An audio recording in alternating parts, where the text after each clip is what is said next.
I wasn't meant to wake that night, but betrayal never sleeps. It was the dead of night when I suddenly snapped awake. No noise, no nightmare. Just a sharp, inexplicable pull from deep within me. My body urged me toward the bathroom, but something else stirred. Chill. An absence. I reached instinctively to my right, expecting to brush against the familiar warmth of my wife's sleeping form. Instead, I felt only cool, undisturbed sheets. Her side of the bed was empty. Cold.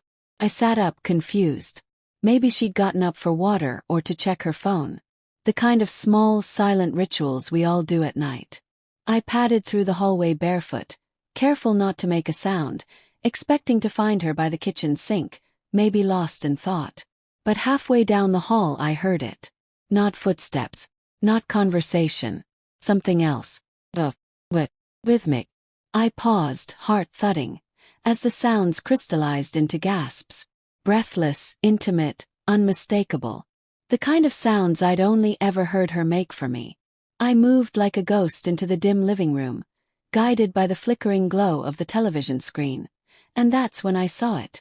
There on our sofa, the very one I had picked out after 3 weekends of comparison shopping, my wife was splayed beneath another man. Her body tangled in his. The scene was raw, unfiltered, vile in its familiarity. She wasn't drunk. She wasn't confused. She was engaged, present, voluntary. My breath caught in my throat. Time slowed. Everything, my marriage, my home, my trust, was being defiled in front of me, frame by frame like some hellish slideshow. "You deceivers," I said, my voice cutting through the air like a blade. "This is your reckoning." They both jolted, faces painted with a mix of panic and disbelief. He tried to move, to speak, but I was faster. My fist connected with his jaw, a crack echoing in the silent house. He crumpled instantly, stunned and slack-jawed on the carpet. She screamed, not in fear for me but for him. "What the hell is wrong with you? You hit him." She dropped beside him, checking for injuries. That moment hurt more than any of it. Her instinctive concern wasn't for the man she'd shared vows with. It was for the man defiling our home. I stood tall, my voice cold. "Both of you. Now." She looked up, eyes wild. "This is my house too." "Not anymore." I turned, pulled a duffel bag from the hallway closet, and hurled it toward her. "Take your lover. Take your lies. And go." She kept shouting, sputtering excuses. It was a mistake, a stupid one-time thing. We were drunk. I locked eyes with her. "You're sober now. And you chose this." For the first time in months, maybe years, she went silent. The stranger, dazed and bruised, staggered out the door, clutching his face. She followed behind, yelling something I didn't care to register. I shut the door behind them, locked it, killed the lights. I wasn't grieving. I was awakening. I opened every window, letting the crisp night air rush in, as if to exorcise her scent from the furniture, the air, the walls. My phone lit up. 12 texts in the first hour. Asterisk, "It's not what you think." Asterisk, "Let's talk." Asterisk, asterisk, "I messed up. Don't throw us away." Asterisk, us. The word was laughable. She'd discarded us long before I caught her. I didn't reply. I didn't need to. I was already building something more enduring than revenge. I was building clarity. By dawn, I wasn't in bed mourning. I was at the dining table compiling proof. Called in sick. Not to wallow. To act. Her emails, calendar, call logs, all laid bare a truth far worse than I imagined.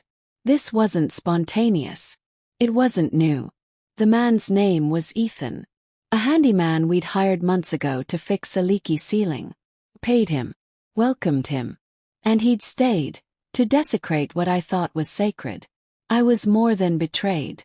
I was used. But I didn't rage. Planned. 3 phone calls marked the start of her end. Asterisk. Asterisk first, a lawyer. I booked a meeting and sent ahead all the digital evidence. Texts, screenshots, timestamps, even the photos from that night. Asterisk second, a locksmith. By lunch, every lock was changed.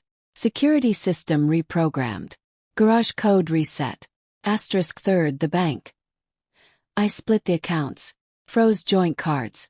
She wouldn't even be able to buy a coffee before realizing her access was gone. That evening she came back pounding on the door. You can't shut me out. I live here.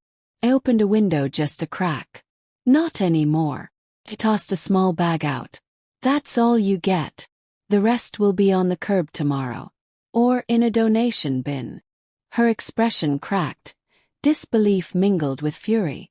But I was already gone. Already elsewhere in my mind, organizing the next steps.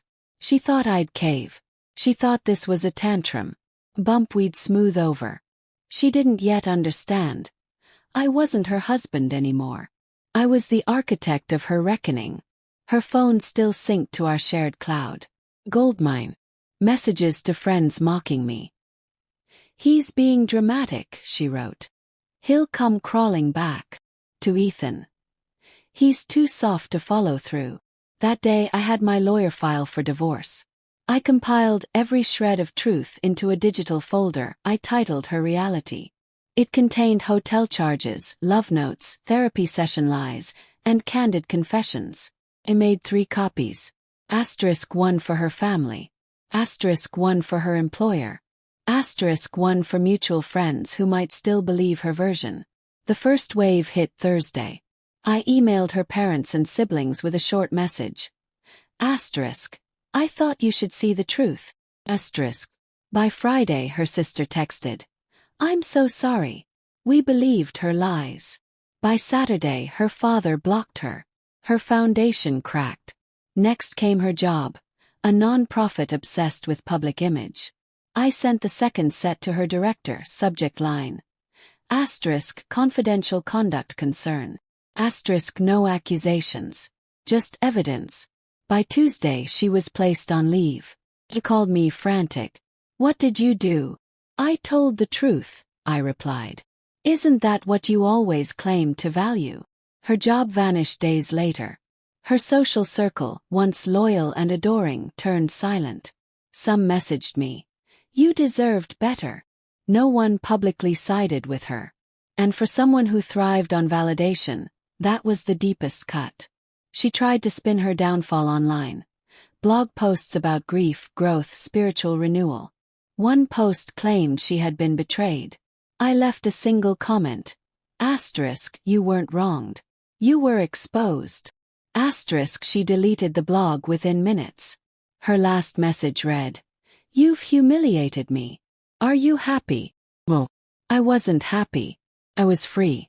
She ended up alone in a cramped studio apartment. No car. No job. No audience. I didn't hear it from her. Our old neighbor told me. Her life had collapsed. Even Ethan, her so-called escape, vanished after I sent his wife the same evidence. She divorced him.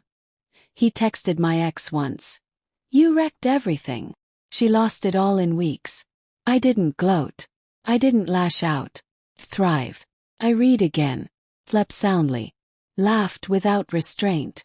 Her betrayal cost me dearly, but it also released me. From lies. From pretense. From a life spent clinging to someone who never cherished me. Retribution isn't about revenge. It's about release. You don't need to scream. You don't need to beg. Just get quiet. Get focused. And let their world crumble under the weight of their own deceit. They didn't just cheat. They bet against your strength. Prove them wrong not with noise but with absence. She once mocked me behind closed doors. Now my name is her regret. And me. I move through my life unburdened. This wasn't justice. It was freedom.